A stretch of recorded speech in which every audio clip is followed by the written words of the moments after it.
मैं आपसे जानना चाहता हूं, क्या बाबा साहब का सपना पूरा हो गया है क्या?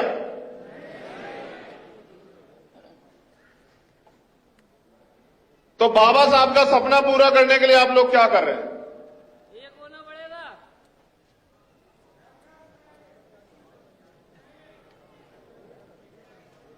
मैं आपको बस बता रहा हूं, आप लोग जान लो, आपके काम आएगा, आगे बढ़ने का मौका देगा आपको ये। मैं अपनी बात की शुरुआत बाबा साहब अंबेडकर के एक संदेश से करना चाहता हूं, और वो संदेश आगरा की पवित्र धरती पे 18 मार्च 1956 को बाबा साहब अंबेडकर ने दिया था। उन्होंने कहा कि मैं बड़ी कठिन परिस्थितियों में तमाम तरह के अन्याय, आरोप, अत्याचार, अपमान को सहकर इस कारवां को यहां तक लेके आ पाया हूं। अगर आप इसको आगे नहीं बढ़ा सकते तो इसको पीछे मत जाने देना। उन्होंने ये भी कहा कि मुझे मेरे पढ़े लिखे लोगों ने धोखा दिया। उन्होंने उसके बाद जो कहा वो बहुत महत्वपूर्ण है, और उन्होंने कहा कि अब मैं बूढ़ा हो चला हूं, परेशान रहता हूं, मुझे नींद नहीं आती। मैं अपने जब चारों ओर देखता हूं तो मुझे एक भी नौजवान नहीं दिखाई देता जो इस तंबू का बंबू बनके इस आंदोलन को आगे ले जा सके। ये बात बाबा साहब अंबेडकर 56 में कह रहे हैं। कब कह रहे हैं? 56 में। और किनके बीच में कह रहे हैं? ये बात बाबा साहब अपने उन अनुयायियों को भी कह रहे हैं जो उनके साथ काम कर रहे थे। ये सिर्फ समाज को नहीं कह रहे हैं, ये बात बाबा साहब अंबेडकर अपने अनुयायियों, अपने सहयोगियों को भी कह रहे हैं। वो उनको भी आईना दिखा रहे हैं कि आज मुझे मेरे चारों ओर कोई एक भी नौजवान ऐसा दिखाई नहीं देता जो इस आंदोलन रूपी तंबू का बंबू बनके इस आंदोलन को आगे बढ़ा सके। यानी कि जो साथी उस समय काम कर रहे थे बाबा साहब के साथ, बाबा साहब उन पे भी भरोसा नहीं कर पा रहे थे कि इसको आगे बढ़ा देंगे। वो कहते अगर कोई ऐसा नौजवान खड़ा हो जाए और इस आंदोलन को आगे बढ़ाए तो मैं भी चैन से मर सकूं। वो इस देश के नौजवानों से आह्वान करते हैं कि उठो, जागो। अपने लिए तो पशु पक्षी भी जी रहे हैं, श्रेष्ठ जीवन जीना है तो समाज के लिए जियो। आज भीम आर्मी वही तो कर रही है। आज अगर पूरे देश में के अन्याय होता है तो पुलिस से पहले किसको आम आदमी याद करता है? बताओ, भीम आर्मी को। और जिसकी पुलिस से भी उम्मीदें खत्म हो जाए वो किससे उम्मीद करता है? जिसकी सरकार से भी उम्मीद खत्म हो जाए वो किसके संघर्ष से उम्मीद करता है?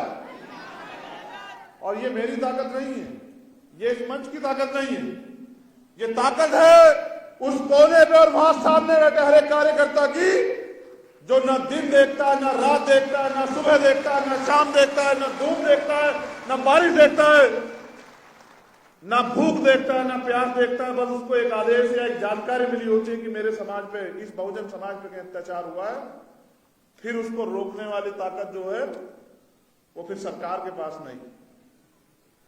इसी क्रम में यहां सीएचए के भाई बहन भी आए हुए हैं मेरी जानकारी में। जो लोग राजस्थान सीएचए के जो भाई बहन हैं वो मेरे सामने वो भी आए हुए हैं, और उन्होंने मुझसे कहा था कि भाई सरकार हमारी बात नहीं मान रही है, आपको हमारा साथ देना होगा। मैंने उनसे वादा किया था कि हमारा अधिवेशन खत्म हो जाने दो, इस राजस्थान सरकार की भी अकड़ ठीक करने का काम भीम आर्मी के लोग करेंगे।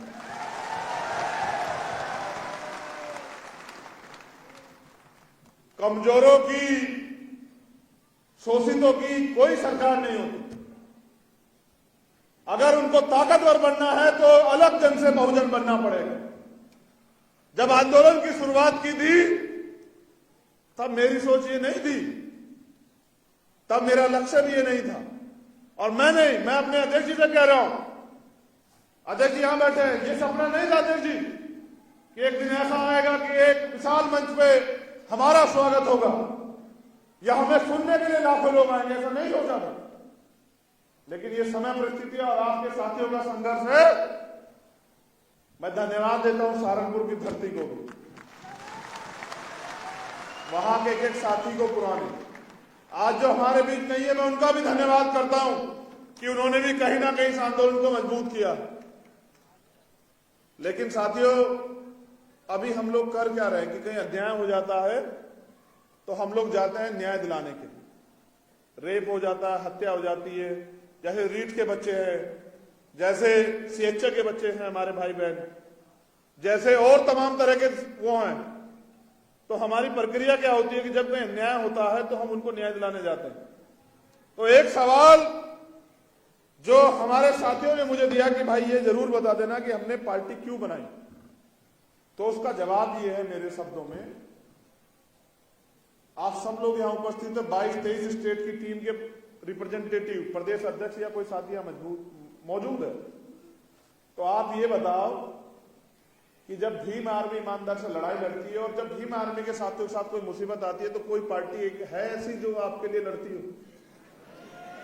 जितने लोग यहां बैठे, आप बताओ, जब भीम आर्मी के कार्यकर्ताओं में झूठा मुकदमा होता है, उनको जेल भेजा जाता है, उनको पीटा जाता है या उनको डिटेन किया जाता है या उनको अरेस्ट करके जो है उनके साथ उनको अपमानित किया जाता है, बताओ कोई एक दल है जो आपकी आवाज उठाता है? बताओ।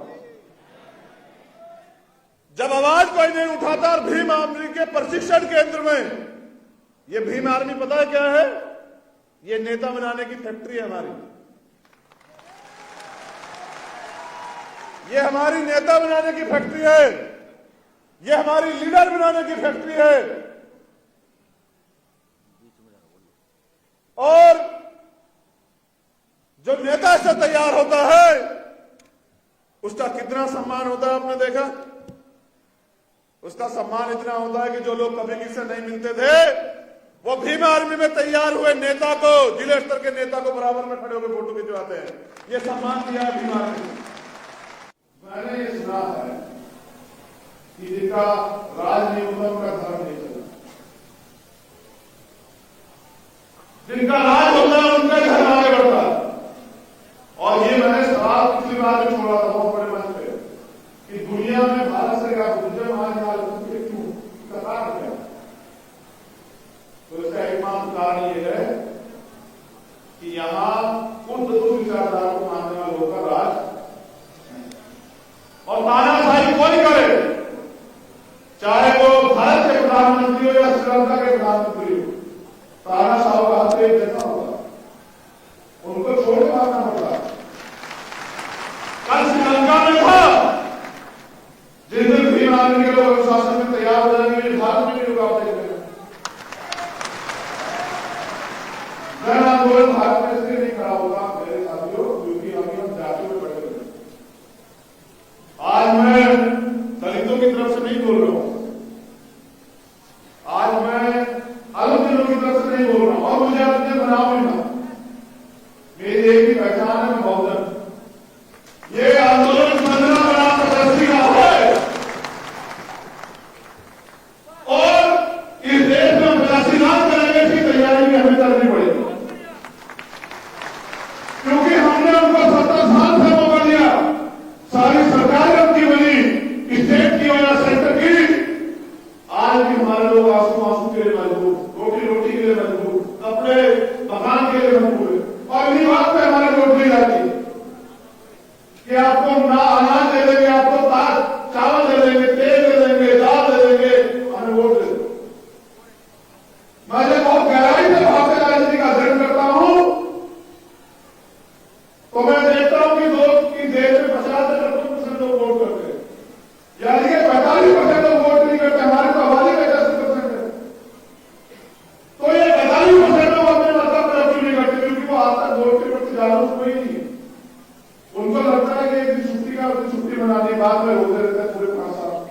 कि साहब हमारे से कुछ आया नहीं। जब तक हम लोग जाति के जंजाल से बाहर निकल के बहुजन नहीं बनेंगे, इस देश के एससी, एसटी, ओबीसी माइनॉरिटी को संगठित नहीं करेंगे, तब तक हम लोग इस देश में रोते ही रहेंगे, चिल्लाते रहेंगे, इसके अलावा कोई चारा नहीं। और आपके रोने चिल्लाने से कोई सरकार नहीं निकलती। इसका उदाहरण है सीएससी के बच्चे बैठे, इसका उदाहरण उत्तर शिक्षक भर्ती के बच्चे बैठे हुए कि वो रोए भी, चिल्लाए भी, पीटे भी, भूखे भी, पैसे दे, लेकिन सरकार को दया नहीं है, क्योंकि सरकार उचित एक होता है। ये हमने राजस्थान की सरकार से सीखा। मैं धन्यवाद देता हूं राजस्थान की सरकार का, उन्होंने हमारे हौसले और बुलंद किए। और मैं अपने राजस्थान के प्रधानी और उनके नेताओं को, जो राजस्थान प्रदेश के भीमानी जनता समाज पार्टी, कहना चाहता हूं कि अगर अब भी वो दोबारा से सरकार सत्ता में आई, फिर वो अपमान बरकरार रहेगा जो अपमान उन्होंने जो है इस बार हमें खूब समय दिया, उसका भी इंतजाम आप लोगों को करना पड़ेगा। साथियों, जब तक हम लोग कैटराइज नहीं थे, तब तक हम लोग क्राउड, भीड़ होगी। 2022 में सोचिए कि दोबारा जीने का मौका मिला। कठिन समय था, मुझे भी बहुत लगा, मैंने बहुत मेहनत की, आप सब लोग जानते हैं। कोई ऐसा आंदोलन नहीं, एक आंदोलन ऐसा नहीं जिसमें मैंने कभी आपको निराश किया। व्यक्तिगत रूप से कह रहा हूं, इस समय में एक पूरी बीमारी है, मैं इसी नेतृत्वकर्ता के तौर पर बोल रहा हूं। कोई एक आंदोलन ऐसा है जिसमें बीमारी के लोगों ने पीठ दिखाई? कोई एक ऐसा मामला है जहां बीमारी के लोगों ने जेल या मुकदमे के डर से घर में रास्ता किया? मुझे तो आज भी वो याद है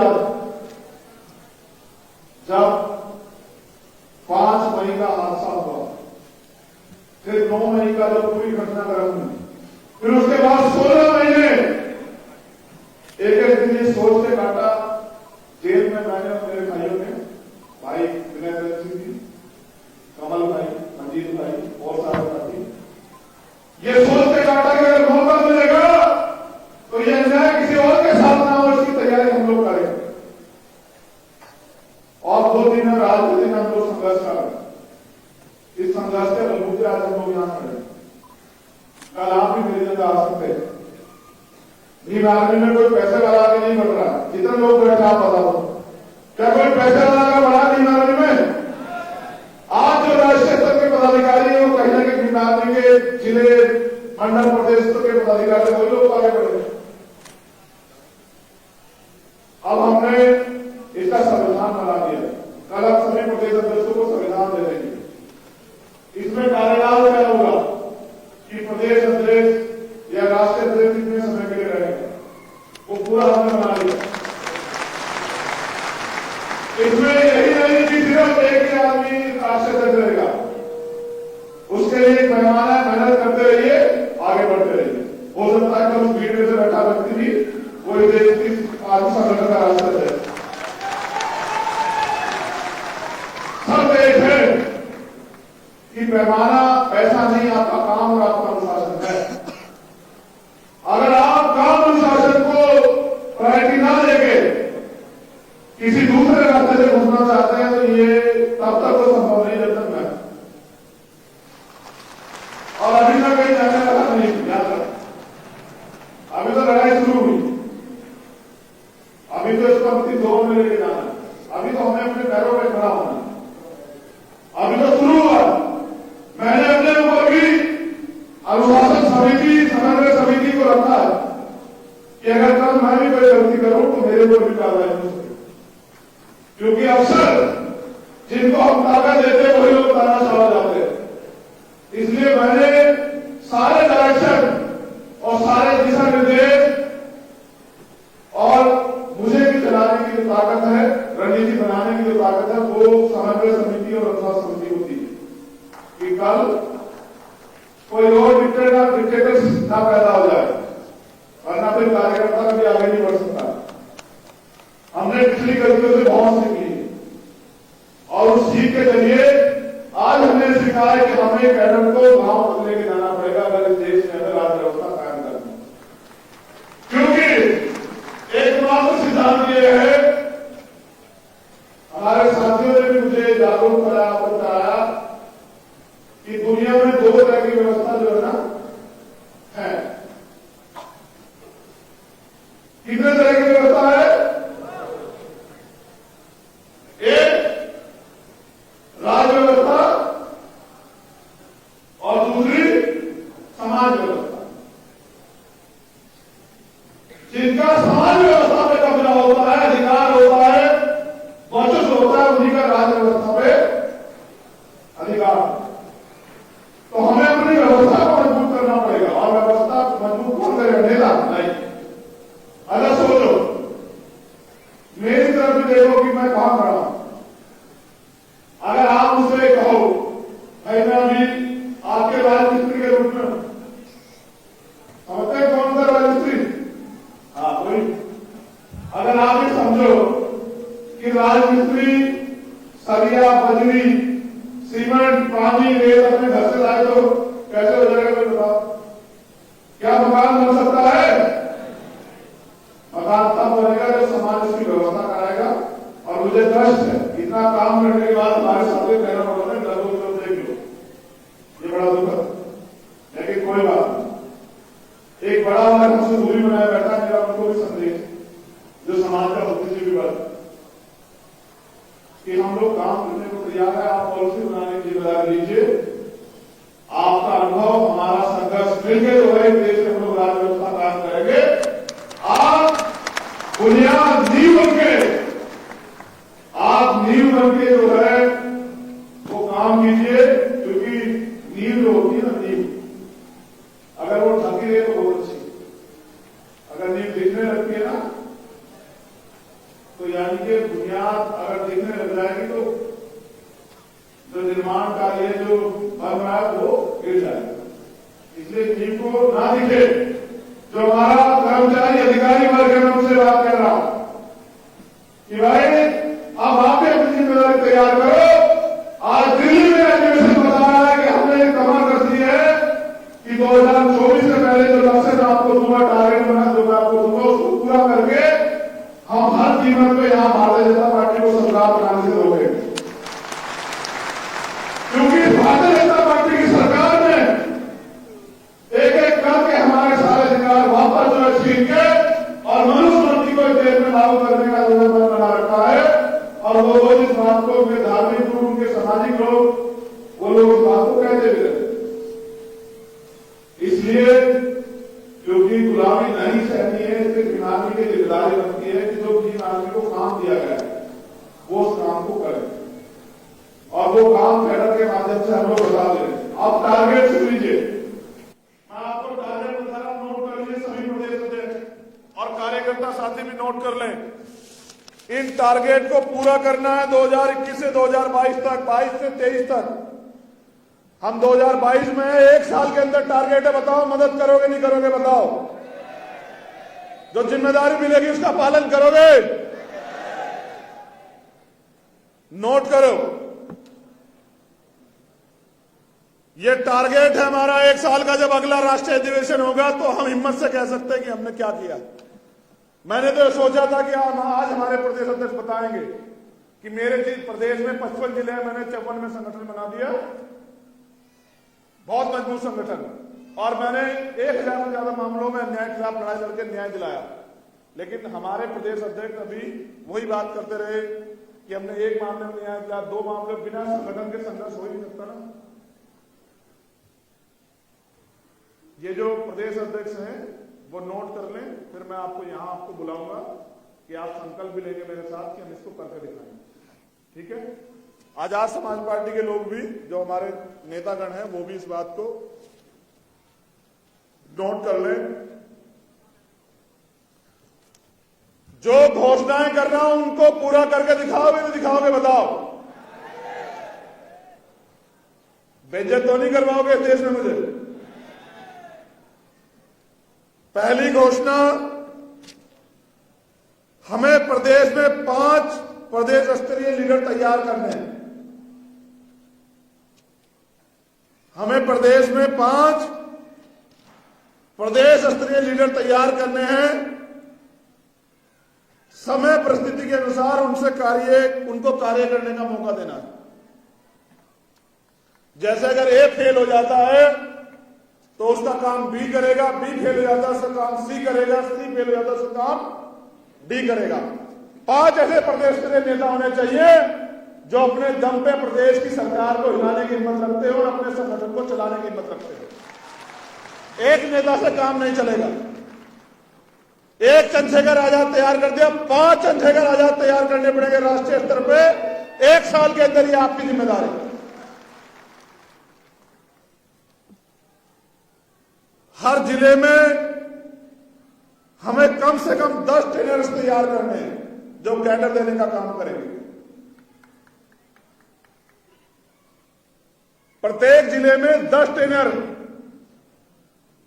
मिशन 78 के सहयोग से जो कैडर देने का काम करेंगे। 1 साल का टारगेट है 2023 तक हर जिले में। और कैडर देना सीखिए, पहले कैडर लीजिए फिर देना सीखिए। और जिस दिन आप कैडर को आत्मसात करेंगे उस दिन आप असली मिशनरी बनेंगे। रोजगार से युवाओं को, बहनों को, भाइयों को कैसे जोड़ना है, इसका प्रोग्राम हमें अपने अपने प्रदेश में बनाना पड़ेगा।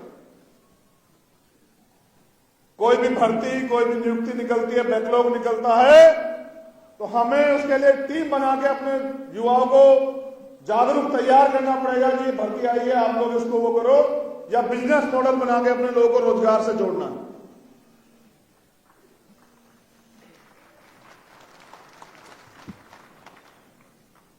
हमें दिल्ली में राष्ट्रीय कार्यालय और प्रदेशों में प्रदेश कार्यालय से 1 साल के अंदर तैयार करने, ये आप सब लोगों की जिम्मेदारी है, मेरी नहीं, आप सब लोगों की जिम्मेदारी है। एक राष्ट्रीय स्तर का कार्यालय और हर प्रदेश में प्रदेश कार्यालय जहां से पूरे प्रदेश के लोगों को संदेश जाए।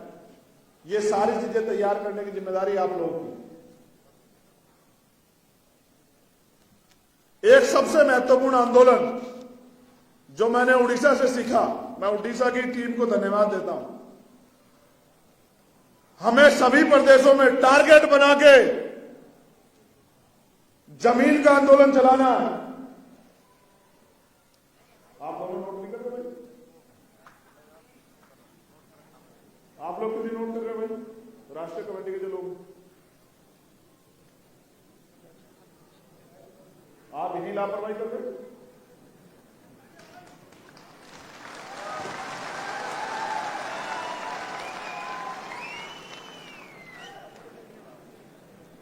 कल किससे पूछते थे लोग? नहीं, राष्ट्रीय कमेटी के लिए भी कहा है सब लोगों को जिनसे बैठे हुए, सबको नोट करना है। काम तो आप ही लोग करवाओगे ना, कहां से करवाओगे जब आपको काम ही नहीं पता होगा। हमें सभी प्रदेशों में जमीन का आंदोलन चलाना है। गौर से सुने, हिले ना। SC, ST, OBC माइनॉरिटी के कितने लोगों पे खेती और रहने के लिए जमीन है, हमें इसकी डिटेल तैयार करवानी है। और जहां नहीं है हम आंदोलन चला के सरकार से SC, ST, OBC के लोगों को खेती के लिए जमीन और रहने के लिए जमीन दिलाने का काम जो है ना हम राष्ट्रीय स्तर पर करेंगे। इसका पूरा डाटा दिल्ली से लेके और जम्मू से लेके उड़ीसा, झारखंड, तेलंगाना, केरला, कर्नाटका, सब जगह का होना चाहिए। ये प्रदेश के अध्यक्षों की जिम्मेदारी है।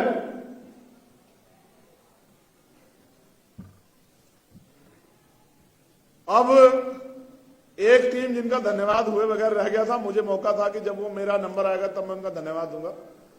मैं अपनी बहुजन मीडिया का भी धन्यवाद देता हूं। अगर ये बहुजन मीडिया ना हो तो कितनी अन्याय की घटना दब जाए, कितनी घटनाएं जो है ना वो दबा दी जाए, क्योंकि मनु मीडिया कब से हमारी आवाज उठाने लगा।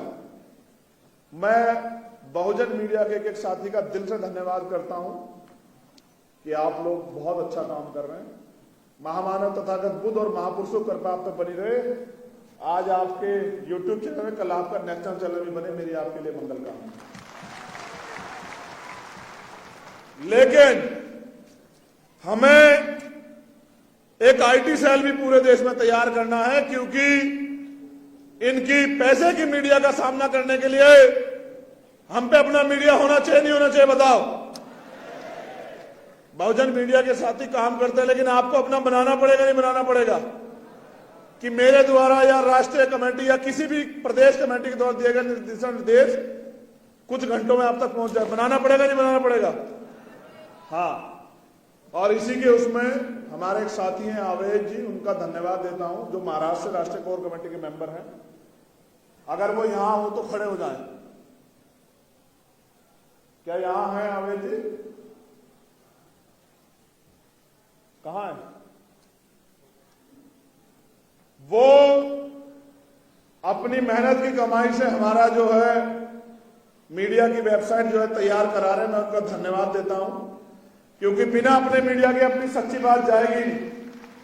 उस मीडिया में पूरे देश में होने वाले भीम आर्मी के आंदोलन संघर्षों को जो है ना जगह मिलेगी, और समय समय पे मेरे या और साथियों द्वारा कही गई बात आप तक पहुंचेगी। बहुत जल्द मैं उसका बहुत जिम्मेदारी से इनॉग्रेशन करूंगा।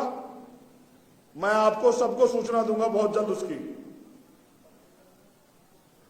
जो सबसे इंपॉर्टेंट काम है भीम आर्मी के साथियों का, हमें सभी प्रदेशों में युद्ध स्तर पर संकल्प लेकर 1 लाख पाठशाला 1 साल के अंदर खोलनी। 1 लाख भीम आर्मी पाठशाला हर स्टेट के अंदर युद्ध स्तर पर तैयारी करके जिला, विधानसभा, मंडल, तहसील के लोगों को जिम्मेदारी देके 1 साल के अंदर 1 लाख पाठशाला पूरे भारत में हमें खोलनी है, टारगेट बना के। हिमाचल में भी खोलनी है पाठशाला, क्योंकि मैंने आज ही अखबार में पढ़ा, एक दिल्ली की जो सरकार है जो कहती है कि बाबा साहब का और भगत सिंह का फोटो लगाना है। मैंने ये पढ़ा पंजाब से जो न्यूज आई थी कि 2 लाख शेड्यूल कास्ट के बच्चे सिर्फ उन्होंने छात्रवृत्ति का पैसा नहीं दिया, उनको पढ़ाई छोड़नी पड़ी। ये भी ये जो है बाबा साहब की फोटो दिखा के हमारे वोट छीनने वालों का सच। जो लोग बाबा साहब की फोटो दिखा के कहते हैं कि हम बाबा साहब का आंदोलन चला रहे हैं, उनके सपनों का वो कर रहे हैं, उनको ये भी नहीं पता बाबा साहब के सपने क्या थे। इसलिए एजुकेशन के बिना, क्योंकि ज्ञान से जानकारी बढ़ेगी, जानकारी के बाद हम लोग सवाल करना सीखेंगे। तो 1 लाख पाठशाला खोलने कितने साथी मदद कराएंगे? हाथ खड़े करके बताओ। अच्छा, हाथ खड़े रखना एक बार। इतने लोग अगर ईमानदारी से तुम लोग साथ दे दो ना, तो मैं दिल्ली पहुंच जाऊंगा 5 साल में।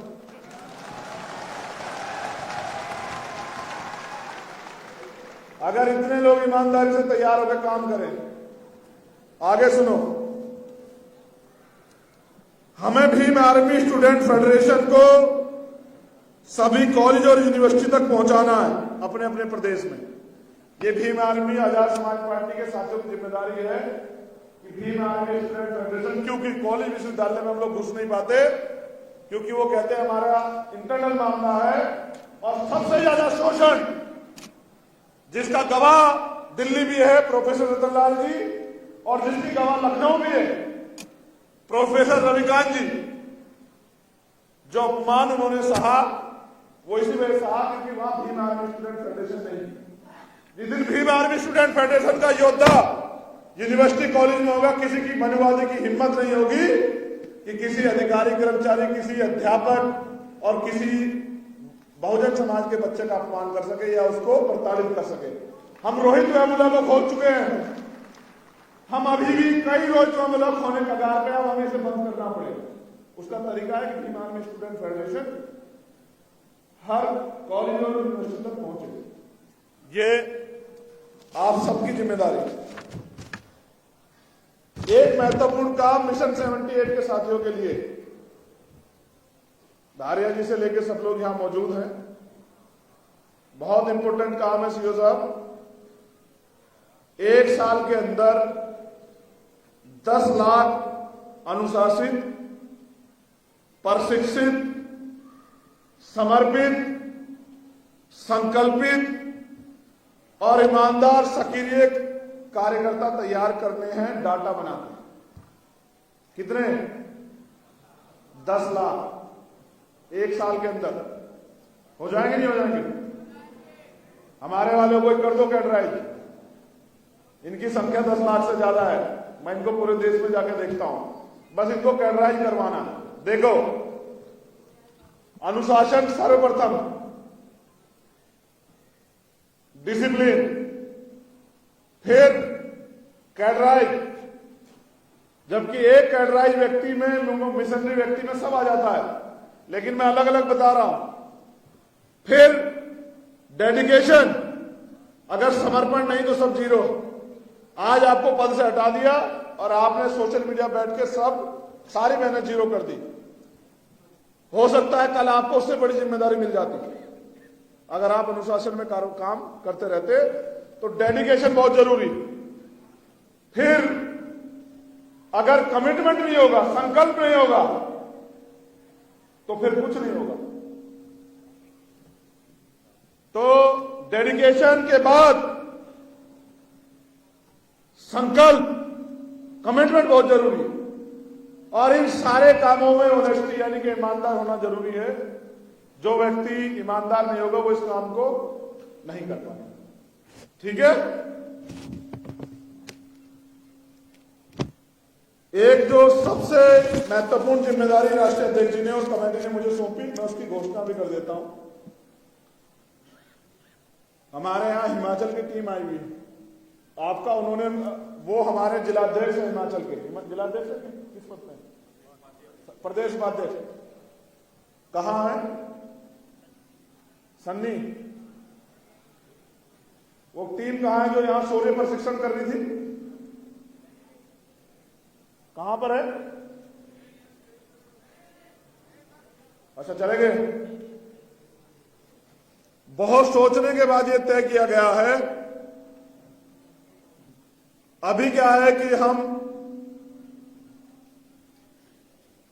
जब कोई अन्याय अत्याचार हो जाता है तो रेप हत्या हो जाती है तो अपने लोगों को न्याय दिलाने के लिए जाते हैं, लेकिन मुझे लगता है कि इनको रोका जा सकता है अगर हम अपने साथियों को आत्मरक्षा का प्रशिक्षण दे, सेल्फ डिफेंस का। तो यह तय किया गया है कि पूरे देश में एक वॉलेंटियर फोर्स बनेगी, जिस वॉलेंटियर फोर्स का काम होगा कि वो बहुजन समाज की हर बेटी और हर बेटे को वो प्रशिक्षित करेगी गांव गांव जाके कि आत्मरक्षा कैसे करनी। उसमें जो आपके सामने यहां दिखाया गया ये उसका उदाहरण था। आप चाहते नहीं चाहते आत्मरक्षा का कैडर कैंप चले? कितने लोग चाहते हो? बहुत अच्छे। देखो,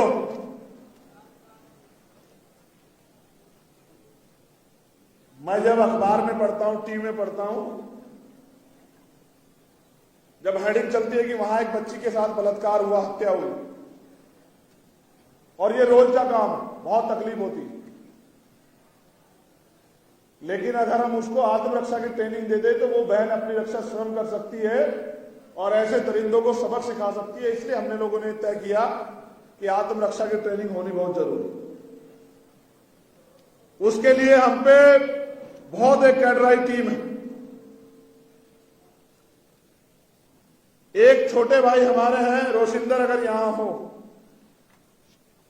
वो रविदास मंदिर जब आंदोलन हुआ दिल्ली में, वो जेल गए थे, तब वो छुट्टी पे आए थे और वो कमांडो है, ब्लैक कैट कमांडो है, एनएसजी कमांडो। जातिवाद के कारण उनकी नौकरी चली गई, क्योंकि किसकी सजा, वहां बैठे अधिकारियों ने इनकी नौकरी छीन के लिए आज वो बेरोजगार हो गया। आप देखो कि भीम आर्मी के लोग क्या क्या सह रहे हैं। रोजगार आदमी की सबसे बड़ी ताकत होती है और उन्होंने उसका रोजगार छीन लिया। लेकिन उसने मुझसे यह नहीं कहा कि रोजगार देना है, मुझे रोजगार चाहिए। उसने मुझसे कहा कि मेरे अंदर काबिलियत है, मैं एनएसजी कमांडो, आप जो वॉलेंटियर फोर्स बनाना चाहते हैं आप उसकी जिम्मेदारी मुझे दो, मैं मॉडल बना के दूंगा, ऐसे वॉलेंटियर खड़े करूंगा कि सरकार का जैसे कमांडो उनका मुकाबला नहीं कर पाएगा। मैं देखता हूं हमारे लोग जो है ये हत्या और अन्याय अत्याचार बहनों पर क्यों नहीं बंद होता? तो पूरे देश में जो हमारे प्रशिक्षित, रिटायर और वर्तमान जो लोग काम करना चाहते हैं, ऐसे सारे साथियों को यूनाइट करके बहुत जल्द जो है आत्मरक्षा के कैडर कैंप सारे उसमें जाएंगे और इन प्रशिक्षण शिविरों में राष्ट्रीय पदाधिकारियों को भी भाग लेना पड़ेगा। भाई हमारा नेता पुलिस की लाठी देख के भागेगा नहीं, वो कार्यकर्ताओं के बीच में खड़ा रहेगा डट के। होना चाहिए नहीं होना चाहिए बताओ? हाँ, इसलिए तय हुआ है इन प्रशिक्षित कार्यक्रमों में हमारे प्रदेश के अध्यक्ष और राष्ट्रीय अध्यक्ष भी सब लोग शामिल होंगे। और हर साल जब इसमें भी हमने टारगेट बनाया, जब हम 1 साल के बाद लगभग 10,000 प्रशिक्षित एनएसजी कमांडो के जैसे वॉलेंटियर तैयार कर लेंगे, हम उसकी परेड कराएंगे दिल्ली में। अध्यक्ष आप याद करना।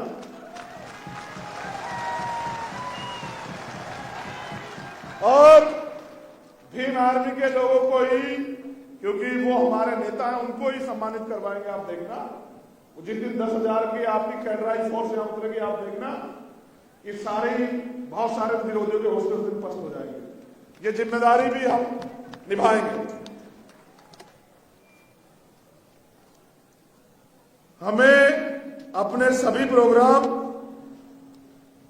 समयबद्ध, योजनाबद्ध व डाटाबेस पे तैयार करना है और हमें टारगेट को 1 साल के अंदर हासिल करना है। ये पूरा मैंने आपको लिखवा दिया। अब एक आवश्यक बात आप सुन लो। अभी कार्यक्रम 1 घंटा और चलेगा मेरी स्पीच के बाद। कितनी देर चलेगा? 1 घंटा अनुशासन में बैठे रहना, ठीक है? समझिए ये भी एक आंदोलन है और विरोधी की नजर आप पे पूरी है। जब तक कार्यक्रम चलेगा आप लोग, मैं भी यहीं बैठा रहूंगा और आप भी यहीं बैठे रहना। लेकिन मैं अपने विषय में आपसे कुछ बात करना चाहता हूं। ये कोई सामाजिक परिवर्तन का कार्यक्रम, ओवरनाइट प्रोग्राम नहीं है कि आज हमने कहा कल परिवर्तन हो गया। पहले भी इसमें पीढ़ियां खप गई। 100 से ज्यादा महापुरुषों ने पूरी ईमानदारी से अपने बच्चों तक का बलिदान दिया, अपने जीवन की खुशियों का बलिदान दिया, तब जाके आज हम इस पायदान पे खड़े हैं। ये एक दिन में नहीं हुआ, ये आजादी से पहले और आजादी के बाद आज 72वां साल चल रहा है। इतना संघर्ष करने के बाद आज हम लोग यहां खड़े हैं कि हम लड़ने के बारे में, संघर्ष के बारे में सोच पा रहे हैं। लेकिन मैं इसको 10 साल का टारगेट मानता हूं। कितने साल का? अब यहां उपस्थित मैं तमाम अपने नेताओं से इस आंदोलन को मजबूत करके और आपको शासक बनाने के लिए 10 साल का समय चाहता हूं कि आप लोग 10 साल तक इस आंदोलन को बिना किसी लोभ लालच के चलाने में मदद कराएं। कितने लोग मदद कराएंगे? हाथ उठा के बताओ। दोनों हाथ उठाओ, एक हाथ से नहीं मानेंगे। ये भी देखना कौन हाथ नहीं उठा रहा है। आप नहीं। अध्यक्ष जी ध्यान रखना, दोनों लोग कौन हाथ नहीं उठा रहा है। जो 10 साल वाला नहीं है उसका ध्यान रखना पड़ेगा, ठीक? आपको मुझसे बहुत सारी उम्मीदें। साइलेंट हो जाओ। जो आपके आसपास बोल रहा हो उसके मुंह पे हाथ रख दो, उसको चुप करो।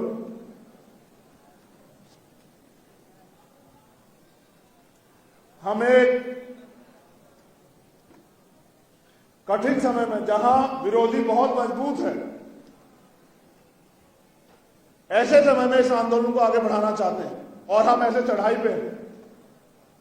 चढ़ाई समझते हैं ना? आज हमें एक दूसरे को सहयोग करके, एक दूसरे का हाथ पकड़ के आगे बढ़ने की जरूरत है। मैं अपने साथियों से कहूंगा कि व्यक्तिगत स्वार्थ में संगठन में कोई गुटबाजी ना करें, क्योंकि जो पुराने लोग हैं उन्होंने तो संगठन में योगदान दिया, लेकिन वो ये भी जान लें कि सिर्फ आपके सहयोग से संगठन नहीं चल रहा। हर प्रदेश में ईमानदारी से भीम आर्मी के लोग मेहनत कर रहे हैं, उनकी मेहनत से भी संगठन चल रहा है। आपने संगठन को बनाया, खड़ा किया, बहुत अच्छी बात है। लेकिन आज दिल्ली में, केरल में, बंगाल में, जम्मू में भी लोग इतनी ईमानदार से काम कर रहे हैं और तमाम तरह का अन्याय से है। हम लोग किसी को तनख्वाह नहीं देते, लेकिन ये जोश और जुनून है आपका इस मूवमेंट के प्रति, जिसमें आज ये ताकत जो है ना यहां बना के खड़ी की। भीम आर्मी में प्रशिक्षित होके वहीं से लीडर निकलेंगे और आजाद समाज पार्टी का नेतृत्व करेंगे। इन उम्मीदों के साथ हमने आजाद समाज पार्टी बनाई है कि आजाद समाज पार्टी के नेता गैर प्रशिक्षित हुए तो लुटेरे बिकाऊ ना हो जाए, बेचने वाले ना बन जाए। इसलिए भीम आर्मी के भट्टी में तैयार होकर पक्के कैडर लेकर संघर्ष करके जो नेता आएगा वो समाज से धोखा नहीं करेगा। इसलिए आजाद समाज पार्टी में भीम आर्मी के नेतृत्व को जगह और स्थापित जो है उसको किया जाएगा। आप सब लोग यहां दूर दराज से पहुंचे, आपने खूब संघर्ष किया, आपने अपनी मेहनत के दम पे भीम आर्मी को आगे बढ़ाया। मैं ये मानता हूं कि आज जो दिशा निर्देश मेरे द्वारा दिए गए आप लोग इसका पालन करेंगे। कल स्टेट और राष्ट्रीय कमेटी की एक मीटिंग है, उसमें बहुत सारी चीज जो है वो तय होगी। मीटिंग की जानकारी राष्ट्रीय अध्यक्ष जी द्वारा आपको मिल जाएगी। प्रदेश और राष्ट्रीय स्तर के पदाधिकारी उसमें शामिल हों। उस मीटिंग के बाद जो है कुछ नए जो है जानकारियां साझा की जाएंगी। आप सब लोगों को उसमें रहना अनिवार्य है, इसलिए आप सब लोग उस मीटिंग में रहें। दूसरा, जो साथी यहां पहुंचे हैं, क्योंकि एक एक कार्यकर्ता बहुत इंपॉर्टेंट, एक एक कार्यकर्ता संगठन की रीढ़, एक एक कार्यकर्ता इस संगठन की ताकत है। तो मैं आपसे कहना चाहता हूं कि जो कार्यकर्ता जहां से पहुंचे वो जिम्मेदारी से वापस जाए और आज से संकल्प करके जाएं कि हमें अल्पजन नहीं बहुजन बनना है और इस देश में रहने वाले जो तमाम शोषित समाज है, चाहे वो SC ST के लोग हों या OBC के लोग हों या वो माइनॉरिटी के लोग हों, जिनमें मुस्लिम हो, ईसाई हो, जैन हो, पारसी हो, बुद्धिस्ट हो, उन सब की रक्षा सुरक्षा की जिम्मेदारी भी हमें आज इस मंच के माध्यम से लेनी कि जो योजनाबद्ध तरीके से उनके खिलाफ अन्याय हो रहे उसको हमें हर कीमत पे रोकना। एक महत्वपूर्ण घोषणा और,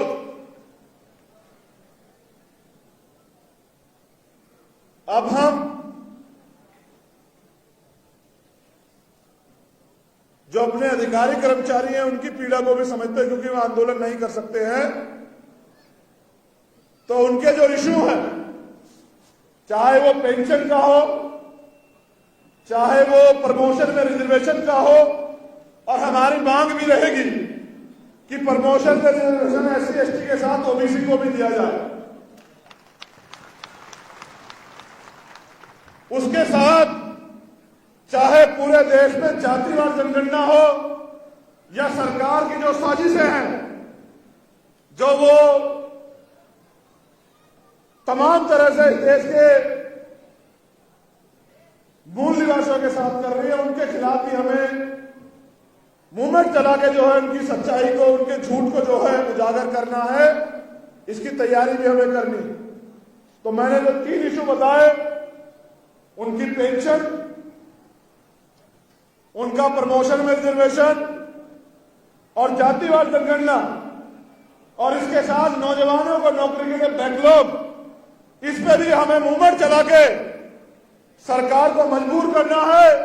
और अगर सरकार मजबूर ना हो पाई तो हमें अपनी सरकार बना के इन चीजों को लागू करना, इसकी तैयारी भी हमें करनी पड़ेगी। तो मेरा आप सभी से निवेदन है कि जब तक प्रोग्राम चले आप अनुशासन में बैठे रहे और प्रोग्राम की समाप्ति की घोषणा के बाद ही अपनी जगह छोड़े। ऐसी मुझे आशा विश्वास है कि जो टारगेट मैंने आप लोगों को दिया है, आप समय और परिस्थिति को समझते हुए कि 2024 हो सकता है अंतिम लड़ाई हो लोकतंत्र में, हो सकता है देश के बाद, इस देश में 2024 के बाद कभी चुनाव ना हो, इस बात को भी हमें गहनता समझना है। हमें दुश्मन को ज्यादा मौका नहीं देना है, इसलिए 2 साल में अपने पैरों पर खड़ा होकर भारतीय राजनीतिक व्यवस्था में अपने हस्तक्षेप इतना मजबूत करना है कि हमारे बिना कोई भी जो है एजेंडा ना बने, और अगर एजेंडा बने तो हम सरकारों की प्रायोरिटी पे या सरकार में रहने चाहिए। बहुत बहुत धन्यवाद। जय भीम, जय भारत, जय मंडल, जय जोहार, जय संविधान। आप मानते हैं ना संविधान को खतरा है? कितने लोग मानते हैं कि आज संविधान को खतरा है? उसकी बचाव की तैयारी मैंने 1 साल की आपको बताई है। आप तैयारी पूरी करवा दो, किसी की हैसियत नहीं बैठेगी कि वो संविधान की तरफ आप उठा के देख ले। मेरा आपसे वादा है। और याद रखना, अभी तो संघर्ष शुरू हुआ, जिस दिन इसका अंजाम होगा आप देखना कि इस देश में गैर बराबरी नहीं रहेगी, इस देश में बेगमपुरा आएगा। और जिस दिन इस देश में बेगमपुरा आएगा, तभी ये देश जो है ना बाबा साहब के सपनों का भारत बनेगा, बुद्ध के सपनों का भारत बनेगा। उस बेगमपुरा राज को लाने की तैयारी भी हमें करनी। बहुत बहुत धन्यवाद। जय भीम, जय भारत, और आप सभी के लिए मंगल कामना। अपनी अपनी जगह पे बैठ जाओ। नहीं, जब तक 1 घंटा प्रोग्राम चलेगा कोई नहीं लेगा। और मैं फिर कह रहा हूं, ये भी अनुशासनहीनता के दायरे में आएगा अगर आज आपने अनुशासनहीनता की। हाल तो मेरा विश्वास है कि जब तक मैं बैठा हूं तब तक तो आप हिलोगे नहीं। बहुत बहुत धन्यवाद। पूरे देश से जो कार्यकर्ता पदाधिकारी पहुंचे हैं, जिनको बुलाया गया था, उन सभी का धन्यवाद। जय भीम, जय भारत।